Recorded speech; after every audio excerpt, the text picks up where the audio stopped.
ನಾನು ಈ ಚಾನೆಲ್ ನ ಸ್ಟಾರ್ಟ್ ಮಾಡ್ದಾಗಿಂದ one of the most requested video ಬಂದು ಸೌಜನ್ಯ ಕೇಸ್ ಬಗ್ಗೆ. ಸರಿ, ನಮ್ ದೂತ ಸಭೆಯ ಪ್ರಜೆಗಳು ಇಷ್ಟೊಂದು ಕೇಳ್ತಿದಾರಲ್ಲ, ಈ ಒಂದು ಕೇಸ್ ಬಗ್ಗೆ ವಿಡಿಯೋ ಮಾಡುವ ಅಂತ ಸೌಜನ್ಯ ಕೇಸ್ ಬಗ್ಗೆ ನಾನು ರಿಸರ್ಚ್ ಸ್ಟಾರ್ಟ್ ಮಾಡ್ದೆ. ಅಂಡ್ ಟ್ರಸ್ಟ್ ಮೀ, ಎಷ್ಟೊಂದು ಕಾಂಪ್ಲೆಕ್ಸ್ ಈ ಒಂದು ಕೇಸ್ ಇದೆ ಅಂತಂದ್ರೆ ನನ್ ತಲೆನೇ ಕೆಟ್ಬಿಡ್ತು. ಬಟ್ ಡೋಂಟ್ ವರಿ, ನಿಮ್ಗಂತೂ ಪ್ರತಿ ಒಂದನ್ನ ತುಂಬಾ ಸಿಂಪಲ್ ಆಗಿ ಅರ್ಥ ಮಾಡಿಸ್ತೇನೆ. ಅನ್ಕೊಳ್ಳಿ, ಒಂದು ಊರು, ಆ ಊರಲ್ಲಿ ಒಂದು ಗೌಡ್ರ ಕುಟುಂಬ ಇದೆ. ಅಂಡ್ ಆ ಗೌಡ್ರ ಕುಟುಂಬ ತುಂಬಾನೇ ಪವರ್ಫುಲ್, ಲೈಕ್ ನಾವು ಮೂವೀಸ್ ಅಲ್ಲಿ ನೋಡ್ತೀವಲ್ಲ ಹಂಗೆ. ಸೊ ಗೌಡ್ರು ಊರು ಬಂದು ಧರ್ಮಸ್ಥಳ ಅಂತ. ಆ ಒಂದು ಊರಲ್ಲಿ ಇವ್ರಿಗೆ ಸಖತ್ ಕಂಟ್ರೋಲ್ ಇರುತ್ತೆ. ಈವನ್ ಅದೇ ಒಂದು ರೀಜನ್ ಅಲ್ಲಿ ಇರುವಂತಹ ಒಂದು ತುಂಬಾನೇ ಪಾಪ್ಯುಲರ್ ದೇವಸ್ಥಾನನು ಸಹ ಇವರೇ ಕಂಟ್ರೋಲ್ ಮಾಡ್ತಿರ್ತಾರೆ. ಆ ಒಂದು ದೇವಸ್ಥಾನ ಇಂದ ಈ ಗೌಡ್ರ ಕುಟುಂಬಕ್ಕೆ ಎಷ್ಟೊಂದು ದುಡ್ಡು ಬರ್ತಾ ಇರುತ್ತೆ ಅಂತಂದ್ರೆ, ಅದೇ ದುಡ್ಡಲ್ಲಿ ಇವರು ಬೇಜನ್ ಪ್ರೈವೇಟ್ ಪ್ರೈಮರಿ ಅಂಡ್ ಹೈಸ್ಕೂಲ್ಸ್ ನ ಸ್ಥಾಪನೆ ಮಾಡಿರ್ತಾರೆ. ಬೇಜನ್ ಪ್ರೈವೇಟ್ ಮೆಡಿಕಲ್ ಕಾಲೇಜಸ್ ಇರ್ತವೆ ಅಂಡ್ ಬೇಜನ್ ಪ್ರೈವೇಟ್ ದೊಡ್ಡ ದೊಡ್ಡ ಹಾಸ್ಪಿಟಲ್ಸ್ ಇರ್ತವೆ. ಒಟ್ಟಲ್ಲಿ ಹೇಳ್ಬೇಕು ಅಂತಂದ್ರೆ ದುಡ್ಡಿನ ಸುರಿಮಳೆ ಇವ್ರಿಗೆ. ನೋಡಿ, ನಮ್ಮ ಭಾರತ ದೇಶದಲ್ಲಿ ಒಂದು ಕಾನೂನಿದೆ, ದ ರಿಲಿಜಿಯಸ್ ಎಂಡೋಮೆಂಟ್ ಆಕ್ಟ್ 1863 ಅಂತ. ಬೇಸಿಕಲಿ ಈ ಒಂದು ಕಾನೂನು ಏನ್ ಹೇಳುತ್ತೆ ಅಂತಂದ್ರೆ, ಭಾರತದಲ್ಲಿ ಯಾವ್ದೆಲ್ಲ ಹಿಂದೂ ಟೆಂಪಲ್ಸ್ ಇದಾವೋ ಅವೆಲ್ಲ ಗವರ್ಮೆಂಟ್ ಪ್ರಾಪರ್ಟಿ. ಆ ಹಿಂದೂ ಟೆಂಪಲ್ಸ್ ನ ಮ್ಯಾನೇಜ್ಮೆಂಟ್ ಎಲ್ಲ ಗವರ್ಮೆಂಟ್ ಕೈಗೆ ಹೋಗಿ ಗವರ್ಮೆಂಟ್ ಡಿಸೈಡ್ ಮಾಡುತ್ತೆ ಆ ಮ್ಯಾನೇಜ್ಮೆಂಟ್ ಅಲ್ಲಿ ಯಾರ್ ಕೆಲ್ಸಕ್ಕೆ ಇರಬೇಕು, ಯಾರ್ ಕೆಲ್ಸಕ್ಕೆ ಇರಬಾರ್ದು, ಅಂಡ್ ಆ ಟೆಂಪಲ್ ಇಂದ ಬರ್ತಿರುವಂತಹ ಡೊನೇಷನ್ ಅಮೌಂಟ್ ನ ಏನ್ ಮಾಡಬೇಕು ಅಂತ. ಸೊ ಈ ಒಂದು ಕಾನೂನಿನ ಪ್ರಕಾರ ಗವರ್ಮೆಂಟ್ ಇಂಡಿಯಾದಲ್ಲಿರುವಂತಹ ಆಲ್ಮೋಸ್ಟ್ ಎಲ್ಲಾ ಹಿಂದೂ ಟೆಂಪಲ್ಸ್ ನ ತನ್ನ ಕಂಟ್ರೋಲ್ ಅಲ್ಲಿ ತಗೋತಾ ಇರ್ಬೇಕಾದ್ರೆ ಗವರ್ಮೆಂಟ್ ಅಫಿಷಿಯಲ್ಸ್ ಧರ್ಮಸ್ಥಳ ಶ್ರೀ ಮಂಜುನಾಥ ದೇವಸ್ಥಾನಕ್ಕೂ ರೀಚ್ ಔಟ್ ಮಾಡ್ತಾರೆ. ಅಂಡ್ ಆಗ ಇಷ್ಟು ದಿನ ಟೆಂಪಲ್ ನ ಕಂಟ್ರೋಲ್ ಮಾಡ್ತಿದ್ದಂತಹ ಆ ಗೌಡ್ರು ಕುಟುಂಬ ಏನ್ ಹೇಳುತ್ತೆ ಗೊತ್ತಾ? ಇಲ್ಲ ಇಲ್ಲ, ಇದು ಹಿಂದೂ ಟೆಂಪಲ್ ಅಲ್ಲ, ಇದು ಜೈನ್ ಫ್ಯಾಮಿಲಿಗೆ ಬಿಲಾಂಗ್ ಮಾಡುವಂತಹ ಒಂದು ಪ್ರೈವೇಟ್ ಟೆಂಪಲ್ ಅಂತ ಹೇಳ್ತಾರೆ. ನಾನ್ ಇಷ್ಟು ದಿನ ಧರ್ಮಸ್ಥಳ ಶ್ರೀ ಮಂಜುನಾಥ ದೇವಸ್ಥಾನ ಒಂದು ಹಿಂದೂ ಟೆಂಪಲ್ ಅಂತ ಅನ್ಕೊಂಡಿದ್ದೆ. ಆದ್ರೆ ಈಗಷ್ಟೇ ನನಗೂ ಗೊತ್ತಾಗಿದ್ದು ಇದು ಹಿಂದೂ ಟೆಂಪಲ್ ಅಲ್ಲ, ಇದು ಒಂದು ಜೈನ್ ಫ್ಯಾಮಿಲಿಗೆ ಬಿಲಾಂಗ್ ಮಾಡುವಂತಹ ಪ್ರೈವೇಟ್ ಜೈನ್ ಟೆಂಪಲ್ ಅಂತ. ಸೊ ಹೀಗಾಗಿ ಗವರ್ಮೆಂಟ್ ಅಫಿಷಿಯಲ್ಸ್ ಏನೂ ಮಾಡಕ್ಕಾಗದೆ ಇವತ್ತಿನವರೆಗೂ ಈ ಒಂದು ಧರ್ಮಸ್ಥಳ ಶ್ರೀ ಮಂಜುನಾಥ ದೇವಸ್ಥಾನನ ಒಂದು ಪ್ರೈವೇಟ್ ಟ್ರಸ್ಟ್ ನಡೆಸ್ಕೊಂಡು ಹೋಗ್ತಿದೆ. ಅಂಡ್ ಆ ಪ್ರೈವೇಟ್ ಟ್ರಸ್ಟ್ ನ ಓನರ್ ಯಾರು? ಅದೇ ಗೌಡ್ರು ಕುಟುಂಬ.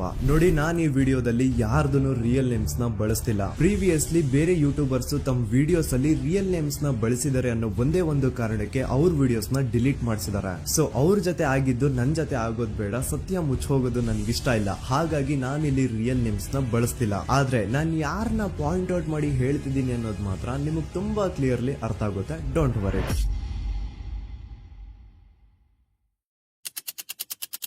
ದಿನಾಂಕ 9/10/2012. A very normal day for everyone except Soujanya. Dharmasthala ಹತ್ರ ಇರುವಂತಹ ಪಂಗಳ್ ಅನ್ನೋ ಒಂದು ಸಣ್ಣ ಹಳ್ಳಿಗೆ ಬಿಲಾಂಗ್ ಮಾಡುವಂತಹ ಸೌಜನ್ಯ ತುಂಬಾನೇ ಒಳ್ಳೆ ಹುಡುಗಿ. SDM ಕಾಲೇಜ್ ಆಫ್ ಉಜ್ರಿಯಲ್ಲಿ ಸೆಕೆಂಡ್ PUC ಓದ್ತಿದ್ದಂತಹ ಇವಳು ತುಂಬಾನೇ ಬ್ರೈಟ್ ಸ್ಟೂಡೆಂಟ್ ಕೂಡ. ಸೊ ಒಂದು ದಿನ ಅಂದ್ರೆ 9 ಅಕ್ಟೋಬರ್ 2012 ಬೆಳಿಗ್ಗೆ 7:30-8 ಗಂಟೆ ಹಾಗೆ ಆಸ್ ಯೂಶುವಲ್ ತನ್ನ ಕಾಲೇಜ್ ಹೋಗೋದಕ್ಕೆ ರೆಡಿ ಆಗ್ತಿರ್ತಾಳೆ. ಅವತ್ತು ಮಂಗಳವಾರದ ದಿನ ಅಂಡ್ ಅವತ್ತು ಲೋಕಲ್ ಫೆಸ್ಟಿವಲ್ ಬೇರೆ ಇರುತ್ತೆ, ಹೊಸ ಅಕ್ಕಿ ಅಂತ. ಈ ಒಂದು ಲೋಕಲ್ ಫೆಸ್ಟಿವಲ್ ದಿನ ಮನೆ ಒಳಗಡೆ ಏನೇ ಅಡುಗೆ ಮಾಡಿದ್ರು ಹೊಸ ಅಕ್ಕಿನೇ ಬಳಸಬೇಕು. ಸೊ ಹೊಸ ಅಕ್ಕಿ ತಂದು ಬ್ರೇಕ್ಫಾಸ್ಟ್ ನ ರೆಡಿ ಮಾಡೋಷ್ಟ್ರಲ್ಲಿ ಸೌಜನ್ಯ ಅವ್ರ ತಾಯಿ ತುಂಬಾ ಲೇಟ್ ಮಾಡ್ತಾರೆ. ಸೊ ಕಾಲೇಜ್ಗೆ ಲೇಟ್ ಆಗ್ತಿದೆ ಅಂತ ಈ ಸೌಜನ್ಯ ಟಿಫಿನ್ ಸಹ ಮಾಡದೆ ಹಾಗೆ ಹೋಗ್ತಾಳೆ. ಅವಳ ತಲೆಯಲ್ಲಿ ಏನಿತ್ತು ಅಂತಂದ್ರೆ, ಹೆಂಗೋ ಇವತ್ತು ಲೋಕಲ್ ಫೆಸ್ಟಿವಲ್ ಬೇರೆ ಇದೆ, ಹಾಗಾಗಿ ಮೇ ಬಿ ಕಾಲೇಜು ಬೇಗ ಬಿಡ್ಬೋದು. ಸೊ ಮಧ್ಯಾಹ್ನ ಡೈರೆಕ್ಟ್ ಮನೆಗೆ ಬಂದು ಊಟ ಬಿಡುವ ಅಂತ ಅವಳು ಅನ್ಕೊಂಡಿರ್ತಾಳೆ. ಆದ್ರೆ ಕಾಲೇಜ್ ಹೋಗಾದ್ಮೇಲೆ ಗೊತ್ತಾಗುತ್ತೆ ಅವತ್ತು ಅವಳಿಗೆ ಸ್ಪೆಷಲ್ ಕ್ಲಾಸಸ್ ಬೇರೆ ಇದೆ ಅಂತ. ಸೌಜನ್ಯ ಬ್ರೇಕ್ಫಾಸ್ಟ್ ಕೂಡ ಮಾಡಿರಲ್ಲ ಅಂಡ್ ಲಂಚ್ ಬಾಕ್ಸ್ ಕೂಡ ತಂದಿರಲ್ಲ. ಹಾಗಾಗಿ ಲಂಚ್ ಟೈಮ್ ಅಲ್ಲಿ ಸೌಜನ್ಯನ ಒಬ್ಳು ಫ್ರೆಂಡ್ ಜಾನ್ವಿ ತಾನ್ ತಂದಿರುವಂತಹ ಲಂಚ್ ಬಾಕ್ಸ್ ಅಲ್ಲಿ ಒಂದಿಷ್ಟು ಲಂಚ್ ನ ಆಫರ್ ಮಾಡ್ತಾಳೆ. ಆದ್ರೆ ಸೌಜನ್ಯ ಪರವಾಗಿಲ್ಲ, ನೀನ್ ತಿನ್ನು, ನಾನ್ ಮನೆಗೆ ಹೋಗ್ಬಿಟ್ಟು ಊಟ ಮಾಡ್ಕೊಂತೀನಿ ಅಂತ ಹೇಳ್ತಾಳೆ. ಸುಮಾರು ಮಧ್ಯಾಹ್ನದ 3:45ಕ್ಕೆ ಕಾಲೇಜ್ ಬಿಡುತ್ತೆ. ಸೌಜನ್ಯ ಕಾಲೇಜ್ ಇಂದ ಬಸ್ ಅಲ್ಲಿ ಬಂದು ನೇತ್ರಾವತಿ ಬಸ್ ಸ್ಟಾಪ್ ಹತ್ರ ಇಳ್ಕೋತಾಳೆ. ಅವಳ ಜೊತೆ ಅವಳ ಕ್ಲಾಸ್ ಮೇಟ್ಸ್ ಅಂಡ್ ಫ್ರೆಂಡ್ಸ್ ಎಲ್ಲ ಇರ್ತಾರೆ. ಸೊ ಅವ್ರಿಗೆಲ್ಲ ಬಾಯ್ ಹೇಳ್ಬಿಟ್ಟು ಸೌಜನ್ಯ ತನ್ನ ಮನೆ ಕಡೆಗೆ ಹೊರಡ್ತಾಳೆ. ನೇತ್ರಾವತಿ ಬಸ್ ಸ್ಟಾಪ್ ಇಂದ ಸೌಜನ್ಯ ಮನೆಗೆ 20 ಮಿನಿಟ್ಸ್ ನ ವಾಕ್ ಇರುತ್ತೆ. ಮ್ಯಾಕ್ಸ್ ಟು ಮ್ಯಾಕ್ಸ್ 30 ಮಿನಿಟ್ ಹಿಡಿಬಹುದು. ಸೊ ಸೌಜನ್ಯ ನಡ್ಕೊಂಡು ಮನೆ ಕಡೆಗೆ ಹೋಗ್ತಾ ಇರ್ತಾಳೆ. ಒಂದ್ ಸ್ವಲ್ಪ ದೂರದಲ್ಲಿ ಪ್ರಕೃತಿ ಹಾಸ್ಪಿಟಲ್ ಅಂತ ಒಂದಿರುತ್ತೆ. ಅಲ್ಲಿನ ಸೆಕ್ಯೂರಿಟಿ ಗಾರ್ಡ್ ಸೌಜನ್ಯ ನಡ್ಕೊಂಡು ಹೋಗ್ತಾ ಇರೋದನ್ನ ನೋಡ್ತಾನೆ ಕೂಡ. ನಂತರ ಸೌಜನ್ಯ ಒಂದು 10 ನಿಮಿಷ ಹಂಗೆ ಮುಂದೆ ನಡ್ಕೊಂಡು ಹೋಗಾದ್ಮೇಲೆ ಸೌಜನ್ಯಗೆ ತನ್ನ ಮಾವ ಸಿಗ್ತಾರೆ. ಅವರು ಸೌಜನ್ಯನ ನೋಡಿ ಮಾತಾಡಿಸ್ತಾರೆ. ಯಾಕಮ್ಮ ಕಾಲೇಜಿಂದ ಇಷ್ಟು ಲೇಟ್ ಬರ್ತಿದ್ಯಾ ಅಂತ ಕೇಳ್ತಾರೆ. ಆಗ ಸೌಜನ್ಯ, ಇಲ್ಲ ಮಾವ, ಕಾಲೇಜಲ್ಲಿ ಸ್ಪೆಷಲ್ ಕ್ಲಾಸ್ ಇತ್ತು, ಹಾಗಾಗಿ ಲೇಟ್ ಆಗ್ಬಿಡ್ತು ಅಂತ ಹೇಳಿ ಒಂದೆರಡು ಮಾತಾಡ್ಸಿ ನಂತರ ತನ್ನ ಮನೆ ಕಡೆ ತಾನು ಹೊರಡ್ತಾಳ. ಈಗ ಆ ಒಂದು ಪಾಯಿಂಟ್ ಇಂದ ಸೌಜನ್ಯಗೆ ತನ್ನ ಮನೆ ಹೋಗ್ಲಿಕ್ಕೆ 10 ನಿಮಿಷ ಬೇಕು. ಮ್ಯಾಕ್ಸ್ ಟು ಮ್ಯಾಕ್ಸ್ 20 ಮಿನಿಟ್ ಅನ್ಕೊಳ್ಳಿ. 3:45ಕ್ಕೆ ಕಾಲೇಜ್ ಬಿಟ್ರೆ ಅರೌಂಡ್ 4:30ಗೆ ಮನೇಲಿ ಇರ್ಬೇಕಾಗಿದ್ದು ಹುಡುಗಿ 6:30 7 ಗಂಟೆ ಆಗಿದ್ರು ಮನೆಗ್ ಸೇರಿರಲ್ಲ. ಸೊ ಮನೇಲಿ ಸೌಜನ್ಯ ಅವ್ರ ತಾಯಿಗೆ ಟೆನ್ಷನ್ ಸ್ಟಾರ್ಟ್ ಆಗುತ್ತೆ. ಏನಪ್ಪಾ ಈ ಹುಡುಗಿ ಎಷ್ಟೊತ್ತಾದ್ರೂ ಇನ್ನು ಮನೆಗ್ ಬಂದಿಲ್ವಲ್ಲ ಅಂತ. ಸೊ ಅವ್ರೇನ್ ಮಾಡ್ತಾರೆ, ಸೌಜನ್ಯ ಅವ್ರ ತಂದೆ ಕಾಲ್ ಮಾಡ್ಬಿಟ್ಟು, ರೀ ಹಿಂಗೆ 3:30 ಗಂಟೆಗೆ ಕಾಲೇಜಿಂದ ಮನೆಗ್ ಬರ್ತಿದ್ದಿದ್ ನಮ್ ಹುಡುಗಿ ಇವತ್ತು 7 ಗಂಟೆ ಆದ್ರೂ ಇನ್ನು ಮನೆಗ್ ಬಂದಿಲ್ಲ, ನೀವು ಸ್ವಲ್ಪ ಬೇಗ ಮನೆಗ್ ಬಂದು ವಿಚಾರಿಸಿ ಅಂತ ಗಾಬ್ರಿಲಿ ಹೇಳ್ತಾರ. ಸರಿ ಅಂತ ಸೌಜನ್ಯ ಅವ್ರ ತಂದೆ ಮನೆಗ್ ಬಂದ್ಬಿಟ್ಟು ಸೌಜನ್ಯನ ಫ್ರೆಂಡ್ಸ್ ಕ್ಲಾಸ್ಮೇಟ್ಸ್ ಯಾರ್ದೆಲ್ಲ ಅವ್ರ ಹತ್ರ ನಂಬರ್ ಇರುತ್ತೋ ಅವ್ರಿಗೆಲ್ಲ ಕಾಲ್ ಮಾಡ್ಬಿಟ್ಟು ಸೌಜನ್ಯ ಬಗ್ಗೆ ಕೇಳ್ತಾರ. ನಮ್ ಹುಡುಗಿ ಏನಾದ್ರೂ ನಿಮ್ ಮನೆಗ್ ಬಂದಿದ್ದಾಳ ಅಮ್ಮ ಅಂತ. ಆದ್ರೆ ಸೌಜನ್ಯನ ಫ್ರೆಂಡ್ಸ್ ಅಂಡ್ ಕ್ಲಾಸ್ಮೇಟ್ಸ್ ಎಲ್ಲ, ಇಲ್ಲ ಅಂಕಲ್ ನಮ್ ಮನೆಗಂತೂ ಸೌಜನ್ಯ ಏನು ಬಂದಿಲ್ಲ, ಅವಳು ಬಸ್ ಸ್ಟಾಪ್ ಇಂದ ಸೀದಾ ನಿಮ್ ಮನೆ ಕಡೆಗೇನೆ ಹೊರಟ್ಲಲ್ವಾ, ಯಾಕೆ ಇನ್ನೂ ಬಂದಿಲ್ವಾ ಅಂತ ಕೇಳ್ತಾರ. ಆಗ ಸೌಜನ್ಯ ಅವ್ರ ತಂದೆ, ಇಲ್ಲಮ್ಮ ಬಂದಿಲ್ಲ, ಹಾಗಾಗಿನೇ ಕಾಲ್ ಮಾಡಿರೋದು ಅಂತ ಹೇಳಿ ಕಾಲ್ ಕಟ್ ಮಾಡ್ತಾರ. ದೆನ್ ಸೌಜನ್ಯ ಅವ್ರ ತಂದೆ ಸೌಜನ್ಯ ಅವ್ರ ಮಾವ ಕಾಲ್ ಮಾಡ್ತಾರ. ಅಳಿಯ ಎಲ್ಲಿದ್ಯಾ, ನನ್ ಮಗಳು ಇನ್ನು ಮನೆಗ್ ಬಂದಿಲ್ಲ, ನೀನೇನಾದ್ರೂ ಅವಳನ್ನ ನೋಡ್ದ ಅಂತ ಕೇಳ್ತಾರ. ಆ ಕಡೆಯಿಂದ ಅವರು ಸೌಜನ್ಯನ ಮಾವ ಹೇಳ್ತಾರೆ, ಹ್ಞೂ ನಾನ್ ನೋಡ್ದೆ, 4:15 ಹಾಗೆ ಆ ಹುಡುಗಿ ಕಾಲೇಜಿಂದ ಬರ್ಬೇಕಾದ್ರೆ ನನಗ್ ಕಾಣಿಸಿದ್ಲು, ನಾನ್ ಸ್ವಲ್ಪ ಮಾತಾಡ್ದೆ ಅವಳ ಹತ್ರ, ಅದಾದ್ಮೇಲೆ ಅವಳು ಮನೆ ಕಡೆ ಹೋದ್ಲಲ್ಲ, ಯಾಕೆ ಇನ್ನೂ ಬಂದಿಲ್ವಾ ಅಂತ ಅವರೇ ಉಲ್ಟಾ ಕ್ವಶನ್ ಕೇಳ್ತಾರ. ಈ ಕಡೆ ಸೌಜನ್ಯ ಅವ್ರ ತಂದೆ, ಇಲ್ಲ 7 ಗಂಟೆ ಆದ್ರೂ ಮಗು ಇನ್ನು ಮನೆಗ್ ಬಂದಿಲ್ಲ, ನಮ್ಗೆ ಯಾಕೋ ತುಂಬಾ ಗಾಬರಿ ಆಗ್ತಿದೆ, ನೀನೊಂದ್ ಕೆಲ್ಸ ಮಾಡು, ನಮ್ಮವ್ರನ್ನೆಲ್ಲ ಸೇರ್ಸು, ಎಲ್ರೂ ಸೇರಿ ಹುಡುಕುವ ಅವಳನ್ನ ಅಂತ ಸುಮಾರು ರಾತ್ರಿ 7 ಗಂಟೆಯಿಂದ ಹಿಡಿದು 11 ಗಂಟೆವರೆಗೂ ಸೌಜನ್ಯನ ಮನೆಯವರು ಅಂಡ್ ಊರಿನ ಜನ 200-300 ಜನ ಸೇರ್ಕೊಂಡು ಸೌಜನ್ಯನ ಹುಡುಕ್ತಾರೆ. ಆದ್ರೆ ಸೌಜನ್ಯನ ಒಂದು ಸುಳಿವು ಸಿಗಲ್ಲ. ಸೊ ಕೊನೆಗೆ ಸಹಾಯ ಕೇಳ್ತಾ ರಾತ್ರಿ 11 ಗಂಟೆ ಹಾಗೆ ಸೌಜನ್ಯನ ತಂದೆ ತಾಯಿ ಅಂಡ್ ಊರಿನ ಜನ ಎಲ್ಲ ಬೆಳ್ತಂಗಡಿ ಪೊಲೀಸ್ ಸ್ಟೇಷನ್ ಹತ್ರ ಹೋಗ್ತಾರ. ಅಲ್ಲಿ ಪೊಲೀಸ್ ಅವ್ರ ಹತ್ರ ಕಾಲೇಜ್ ಹೋಗಿದ್ ನಮ್ ಹುಡುಗಿ ಇಷ್ಟೊತ್ತಾದ್ರೂ ಇನ್ನು ಮನೆಗ್ ಬಂದಿಲ್ಲ, ಎಷ್ಟು ಹುಡುಕಿದ್ರು ಸಿಗ್ತಾ ಇಲ್ಲ, ಸೊ ಪ್ಲೀಸ್ ಒಂದು ಮಿಸ್ಸಿಂಗ್ ರಿಪೋರ್ಟ್ ನ ಫೈಲ್ ಮಾಡಿ ನಮ್ ಹುಡುಗಿನ ಹುಡುಕೊಡಿ ಅಂತ ಕೇಳ್ಕೊತಾರ. ಆದ್ರೆ ಪೊಲೀಸ್ ಅವರು ಒಪ್ಪಲ್ಲ. ಇಲ್ಲ ಯಾವುದೇ ಪರ್ಸನ್ ಮಿಸ್ಸಿಂಗ್ ಆದ್ರೆ ಆಫ್ಟರ್ 24 ಅವರ್ಸ್ ಆದ್ಮೇಲೆನೆ ರಿಪೋರ್ಟ್ ಫೈಲ್ ಮಾಡಕ್ಕಾಗೋದು. ಸೊ ನೀವ್ ಒಂದ್ ಕೆಲ್ಸ ಮಾಡಿ, ಈಗ ಮನೆಗ್ ಹೋಗಿ ನಾಳೆ ಬೆಳಿಗ್ಗೆವರೆಗೂ ನೋಡಿ, ನಾಳೆ ಬೆಳಿಗ್ಗೆವರೆಗೂ ನಿಮ್ ಮಗಳು ನಿಮ್ ಮನೆಗ್ ಬಂದಿಲ್ಲ ಅಂತಂದ್ರೆ ಆಗ ಬಂದ್ಬಿಟ್ಟು ಮಿಸ್ಸಿಂಗ್ ರಿಪೋರ್ಟ್ ನ ಫೈಲ್ ಮಾಡಿಸಿ ಅಂತ ಹೇಳಿ ಕಳಿಸ್ತಾರ. ಆಗ ಆಲ್ಮೋಸ್ಟ್ ಮಿಡ್ ನೈಟ್ ಆಗಿರೋದ್ರಿಂದ ಅಂಡ್ ಮಳೆ ಬೇರೆ ತುಂಬಾ ಜೋರಾಗಿ ಬರ್ತಾ ಇರುತ್ತೆ. ಸೊ ಈ ಸಿಚುವೇಶನ್ ಅಲ್ಲಿ ಸೌಜನ್ಯನ ಹುಡುಕ್ಲಿಕ್ಕೆ ಆಗಲ್ಲ. ನಾಳೆ ಬೆಳಿಗ್ಗೆ ಸೇರ್ಕೊಂಡು ಅಗೇನ್ ಎಲ್ರು ಸೌಜನ್ಯನ ಹುಡುಕುವ ಅಂತ ಸೌಜನ್ಯನ ಮನೆಯವರು ಅಂಡ್ ಊರಿನ ಜನ ಎಲ್ರು ತಮ್ಮ ಮನೆಗೆ ಹೋಗ್ಬಿಡ್ತಾರ.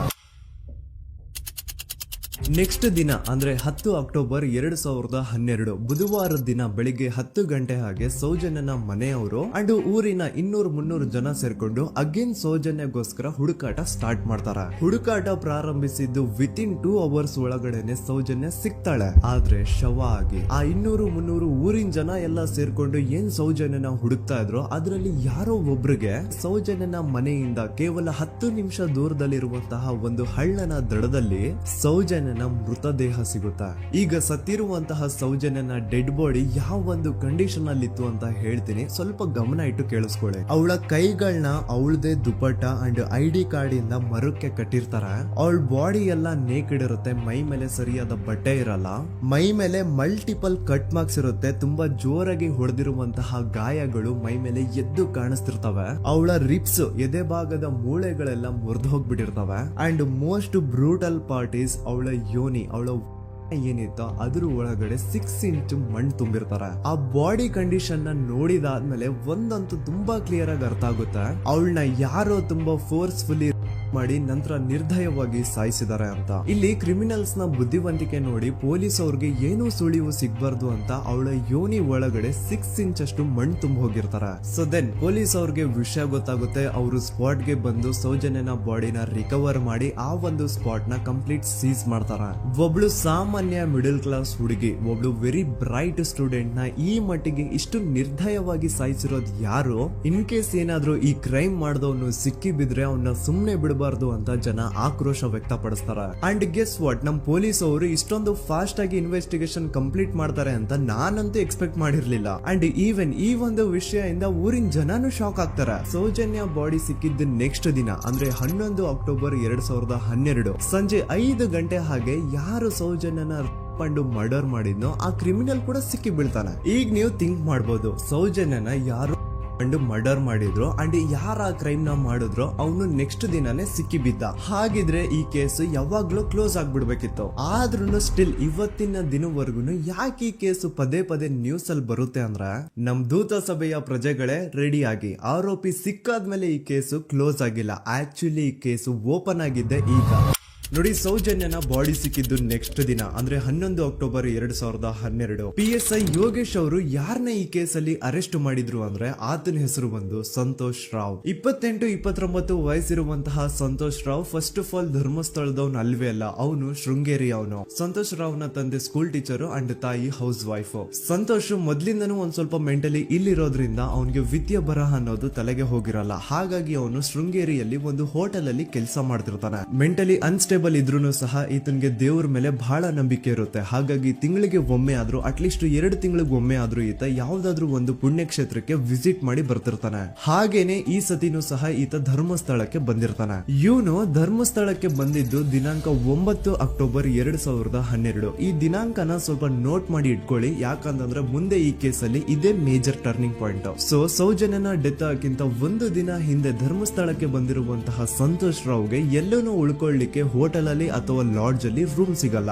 ರೀಸನ್ ಇಷ್ಟೇ, ಸಂತೋಷ್ ರಾವ್ ನೋಡ್ಲಿಕ್ಕೆ ಸ್ವಲ್ಪ ಮೆಂಟಲಿ ಅನ್ಸ್ಟೇಬಲ್ ಪರ್ಸನ್ ತರ ಇರ್ತಾನೆ. ಅವನ ಅವತಾರ, ಅವನ ವೇಷಭೂಷಣ ಅಷ್ಟು ಸರಿ ಇರಲ್ಲ. ಹಾಗಾಗಿ ಇವನ್ಗೆ ಯಾವುದೇ ಒಂದು ಹೋಟೆಲ್ ಅಲ್ಲಿ ಅಥವಾ ಲಾಡ್ಜ್ ಅಲ್ಲಿ ಎಲ್ಲಿನೂ ರೂಮ್ ಸಿಗಲ್ಲ. ಸೊ ಉಳ್ಕೊಳ್ಳೋಕೆ ಜಾಗ ಸಿಗದೆ ಇವನೇನ್ ಮಾಡ್ತಾನೆ, ಅಲ್ಲೇ ಹತ್ರದಲ್ಲಿರುವಂತಹ ಬಾಹುಬಲಿ ಬೆಟ್ಟಕ್ಕೆ ಹೋಗಿ ಅಲ್ಲಿರುವಂತಹ ಬಾಹುಬಲಿ ಸ್ಟ್ಯಾಚ್ಯೂ ಹತ್ರನೇ ಆಶ್ರಯ ತಗೊಳ್ತಾನೆ. ಅಂಡ್ 1-2 ದಿನ ಅವನು ಅಲ್ಲೇ ಉಳ್ಕೋತಾನೆ ಕೂಡ. ಡೇ ಟೈಮ್ ಅಲ್ಲಿ ಧರ್ಮಸ್ಥಳಕ್ಕೆ ಬಂದು ಧರ್ಮಸ್ಥಳ ಶ್ರೀ ಮಂಜುನಾಥ ದೇವಸ್ಥಾನದಲ್ಲಿದ್ದು ಅಲ್ಲೇ ಪ್ರಸಾದ ಊಟ ಎಲ್ಲ ಮಾಡಿ ನಂತರ ನೈಟ್ ಆಗ್ತಿದ್ದಂಗೆ ಬಾಹುಬಲಿ ಬೆಟ್ಟಕ್ಕೆ ಹೋಗಿ ಆ ಸ್ಟ್ಯಾಚ್ಯೂ ಹತ್ರನೇ ಮಲ್ಕೊಳ್ತಿರ್ತಾನೆ.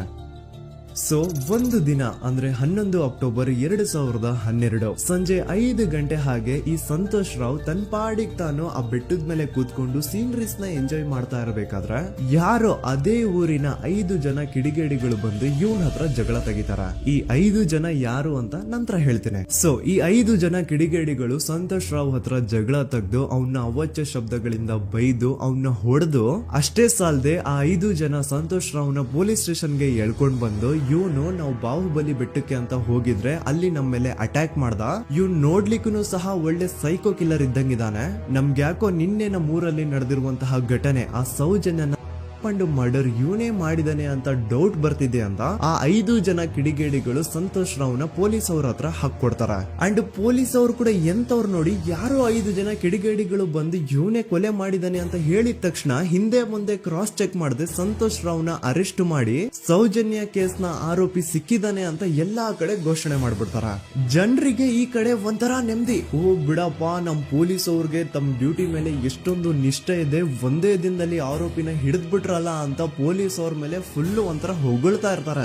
ಆದ್ರೆ ಪಾಪ ಜನರಿಗೆ ಎಲ್ಲಿ ಗೊತ್ತಿತ್ತು ಈ ಕೇಸ್ ನ ರಿಯಲ್ ಆರೋಪಿ ಬೇರೆ ಯಾರೋ ಇದಾರೆ, ಪೊಲೀಸ್ ಅವರೇ ಈ ಕೇಸ್ ನ ಮಿಸ್ಲೀಡ್ ಮಾಡೋದಕ್ಕೆ ಸುಮ್ನೆ ಸಂತೋಷ್ ನ ಅರೆಸ್ಟ್ ಮಾಡಿದ್ದಾರೆ ಅಂತ. ಸೊ ಸಂತೋಷ್ ರಾವ್ ಒಂದು ಹುಡುಗಿಯ ರೇಪ್ ಅಂಡ್ ಮರ್ಡರ್ ಕೇಸ್ ಅಲ್ಲಿ ಅರೆಸ್ಟ್ ಆಗಿದ್ದಾನೆ ಅನ್ನೋ ವಿಷಯ ಸಂತೋಷ್ ನ ತಾಯಿಗೆ ಗೊತ್ತಾದಾಗ ಅವ್ರ ಪಾಪ ನೋವಲ್ಲಿ ಕುರ್ಗಿ ಸಾಯ್ತಾರ. ಅಂಡ್ ಇನ್ನು ಅವ್ರ ತಂದೆ ಒಂದು ಕಡೆ ಪಾಪ ಹೆಂಡತಿನ ಕಳ್ಕೊಂಡಿರುವಂತಹ ನೋವು, ಇನ್ನೊಂದು ಕಡೆ ಮಗ ನೋಡಿದ್ರೆ ಯಾವ್ದೋ ಫಾಲ್ಸ್ ಕೇಸ್ ಅಲ್ಲಿ ಅರೆಸ್ಟ್ ಆಗಿದ್ದಾನೆ. ಈ ಕಡೆ ಕೇಸ್ ನ ಇನ್ವೆಸ್ಟಿಗೇಷನ್ ನಡೀತಾ ಇದೆ. ಅಂಡ್ ಇಲ್ಲಿ ನಾನು PSI ಯೋಗೇಶ್ ಅವ್ರ ಬಗ್ಗೆ ಅಂತೂ ಮೆನ್ಷನ್ ಮಾಡ್ಲೇಬೇಕು. ಈ ಪೊಲೀಸ್ ಆಫೀಸರು ಗೊತ್ತಿದ್ದು ಈ ತಪ್ಪನ ಮಾಡಿದ್ರು ಅಥವಾ ಗೊತ್ತಿಲ್ದೇನೆ ಈ ತಪ್ಪನ ಮಾಡಿದ್ರು ನನ್ಗಂತೂ ಗೊತ್ತಿಲ್ಲ.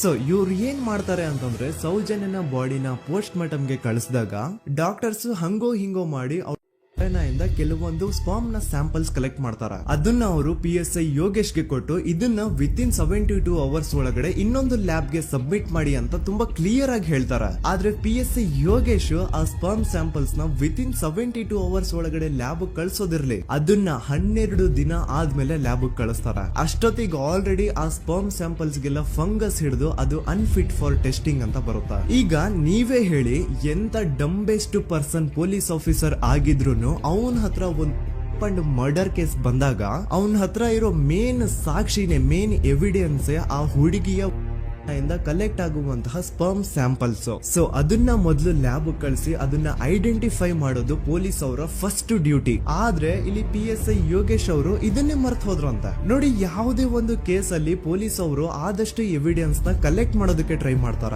ಆದ್ರೆ ಈ ಒಂದು ಕೇಸ್ ಅಲ್ಲಿ ಮಾತ್ರ ಪೊಲೀಸ್ ಅವರು ಎವಿಡೆನ್ಸ್ ನ ಕಲೆಕ್ಟ್ ಮಾಡೋ ಬದಲಾಗಿ ಎವಿಡೆನ್ಸ್ ನ ಡಿಸ್ಟ್ರಾಯ್ ಮಾಡೋದ್ರಲ್ಲಿ ಮುಂದೆ ಇದ್ರು. ಅಷ್ಟೇ ಅಲ್ಲದೆ ಈ ಪೊಲೀಸ್ ಆಫೀಸರ್ ಸೇರ್ಕೊಂಡು ಸಂತೋಷ್ ರಾವ್ಗೆ ಸೆಲ್ ಅಲ್ಲಿ ಎಂತ ಟಾರ್ಚರ್ ಎಂತ ಹಿಂಸೆ ಕೊಡ್ತಾರೆ ಅಂದ್ರೆ ನೆನ್ಸ್ಕೊಂಡ್ರೆ ಮೈ ಜುಮ್ ಅನ್ನುತ್ತ. ಹೊಡಿಯೋದು, ಕೆಟ್ಟದಾಗ ಬೈಯೋದು ಇದೆಲ್ಲ common. Most brutal parties Santosh ರಾವ್ನ ಪ್ಯಾಂಟ್ ಬಿಚ್ಚಿ ಅವನ ಪ್ರೈವೇಟ್ ಪಾರ್ಟ್ ಮೇಲೆ ಬಿಸಿ ಬಿಸಿ ಕುದೀತಾ ಇರುವಂತಹ ನೀರ್ ಚಲ್ತಾರ. ಈ ಕ್ರೈಮ್ ನೀನೇ ಮಾಡಿದ್ಯಾ ಅಂತ ಒಪ್ಕೋ, ಇಲ್ಲ ಅಂತಂದ್ರೆ ನಿನ್ನ ಸೆಲ್ ಒಳಗಡೆನೆ ಸಾಯಿಸ್ಬಿಡ್ತೀವಿ, ನಿನ್ನ ತಂದೆ ತಾಯಿ ಎಲ್ರು ಸಾಯಿಸ್ಬಿಡ್ತೀವಿ ಅಂತ ಬ್ಲಾಕ್ ಮೇಲ್ ಮಾಡ್ತಾರ. ನೋಡಿ, ಸಂತೋಷ್ ರಾವ್ ಜಾಗದಲ್ಲಿ ನನ್ನಂತ ನಿಮ್ಮಂತ ನಾರ್ಮಲ್ ಪರ್ಸನ್ ಯಾರಾದ್ರೂ ಇದ್ದಿದ್ರೆ ಪೊಲೀಸ್ ಅವರು ಕೊಡ್ತಿರುವಂತಹ ಹಿಂಸೆನ ತಡ್ಕೊಳಕ್ಕಾಗದೆ ಆ ಕ್ರೈಮ್ ಮಾಡಿಲ್ಲ ಅಂದ್ರೂ ಮಾಡಿದೀನಿ ಅಂತ ಒಪ್ಕೊಬಿಡ್ತಾ ಇದ್ವಿ. ಆದ್ರೆ ಸಂತೋಷ್ ರಾವ್ ಮೆಂಟಲಿ ಇಲ್ಲಿರೋದೇ ಅವನ್ಗೆ ಅಡ್ವಾಂಟೇಜ್ ಆಗೋಯ್ತು. ಪೊಲೀಸ್ಗಳು ಸಂತೋಷ್ ರಾವ್ಗೆ ಎಷ್ಟೇ ಹೊಡೆದ್ರು, ಎಷ್ಟೇ ಬೈದ್ರು, ಎಷ್ಟೇ ಬ್ಲಾಕ್ ಮೇಲ್ ಮಾಡಿದ್ರು ಸಂತೋಷ್ ರಾವ್ ಬಾಯಲ್ಲಿ ನಾನ್ ಈ ಕ್ರೈಮ್ ನ ಮಾಡಿಲ್ಲ ಅಂತಾನೆ ಬರುತ್ತೆ ಹೊರತು ಆ ಕ್ರೈಮ್ ನ ಅವನು ಒಪ್ಕೊಳ್ಳೋದೇ ಇಲ್ಲ. ದೆನ್ ಕೋರ್ಟ್ ಟ್ರಯಲ್ಸ್ ಸ್ಟಾರ್ಟ್ ಆಗುತ್ತೆ. ಈ ಕ್ರೈಮ್ ನ ಸಂತೋಷೇ ಮಾಡಿದಾನೆ ಅಂತ ಸೌಜನ್ಯ ಕಡೆಯ ಲಾಯರ್ ವಾದ ಮಾಡ್ತಾನೆ.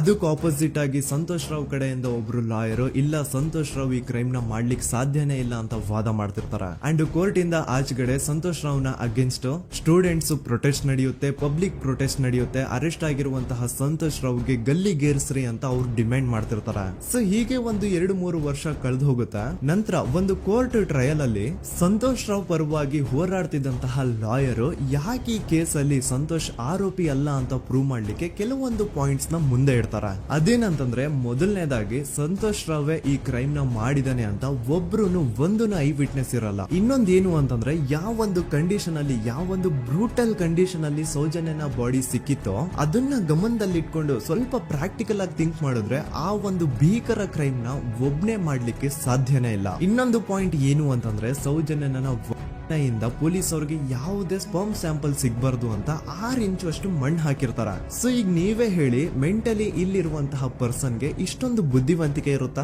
ಅನ್ಕೊಳ್ಳಿ. ಅಷ್ಟೊಂದು ಬುದ್ಧಿವಂತಿಕೆ ಅವ್ನಿಗಿದ್ರೂನು ಆ ಕ್ರೈಮ್ ಮಾಡಾದ್ಮೇಲೆ ಅವನ ಆ ಊರಿಂದ ಓಡ್ ಹೋಗ್ಬೋದಾಗಿತ್ತು. ಆದ್ರೆ ಮತ್ತ್ಯಾಕೆ ಅವನು ಅದೇ ಊರಲ್ಲೇ ಇರ್ತಾನೆ. ಅಂಡ್ ಸೌಜನ್ಯ ಕೊನೆಯದಾಗಿ ಪ್ರಕೃತಿ ಹಾಸ್ಪಿಟಲ್ ಮುಂದ್ಗಡೆಯಿಂದ ನಡ್ಕೊಂಡು ಹೋಗ್ತಾ ಇರ್ಬೇಕಾದ್ರೆ ಆ ಪ್ರಕೃತಿ ಹಾಸ್ಪಿಟಲ್ ನ ಸೆಕ್ಯೂರಿಟಿ ಗಾರ್ಡ್ ನೋಡ್ತಾನೆ. ಅಂಡ್ ಪ್ರಕೃತಿ ಹಾಸ್ಪಿಟಲ್ ನ ಆಚೆಗಡೆ CCTV ಕ್ಯಾಮರಾನು ಇರುತ್ತೆ. ಸಡನ್ಲಿ ಆ CCTV ಫುಟೇಜ್ ಕೂಡ ಕಾಣೆ ಆಗ್ಬಿಡುತ್ತಾ. ಇನ್ನೊಂದೇನು ಅಂತಂದ್ರೆ ಸೌಜನ್ಯ ಮರ್ಡರ್ ಆಗಿದ್ದು ನೆಕ್ಸ್ಟ್ ದಿನಾನೇ ಪೊಲೀಸ್ ಅವರು ಆರೋಪಿನ ಹಿಡಿದ್ರು. ಸೊ ಹಾಗಿದ್ದಾಗ ಆ ಕಲೆಕ್ಟ್ ಮಾಡಿರುವಂತಹ ಸ್ಪರ್ಮ್ ಸ್ಯಾಂಪಲ್ಸ್ ನ ಲ್ಯಾಬ್ ಗೆ ಕಳಿಸಿ ಇವನೇ ಆರೋಪಿ ಅಂತ ಕನ್ಫರ್ಮ್ ಮಾಡೋ ಬದಲಾಗಿ ಯಾಕೆ ಪೊಲೀಸ್ ಅವರು ಆ ಸ್ಪರ್ಮ್ ಸ್ಯಾಂಪಲ್ಸ್ ನ ತಮ್ಮ ಹತ್ರನೇ ಇಟ್ಕೊಂಡು 12 ದಿನವರೆಗೂ ಅದಕ್ಕೆ ಫಂಗಸ್ ಹಿಡಿಯೋವರೆಗೂ ಕಾದು ಆಮೇಲೆ ಅದನ್ನ ಲ್ಯಾಬ್ ಕಳಿಸಿದ್ರು. ಅಂಡ್ ಮೇನ್ ಇಂಪಾರ್ಟೆಂಟ್ ಆಗಿ ಸಂತೋಷ್ ರಾವ್ಗೆ ಒಂದು ಗುಪ್ತ ರೋಗ ಇರುತ್ತೆ, ಅದೇ ಫಿಮೋಸಿಸ್ ಅಂತ. ಈ ಕಾಯಿಲೆ ಏನು ಅಂತ ನಾನು ಈ ವಿಡಿಯೋದಲ್ಲಿ ಡೀಟೇಲ್ಡ್ ಆಗಿ ಎಕ್ಸ್ಪ್ಲೈನ್ ಮಾಡ್ಲಿಕ್ಕೆ ಆಗಲ್ಲ.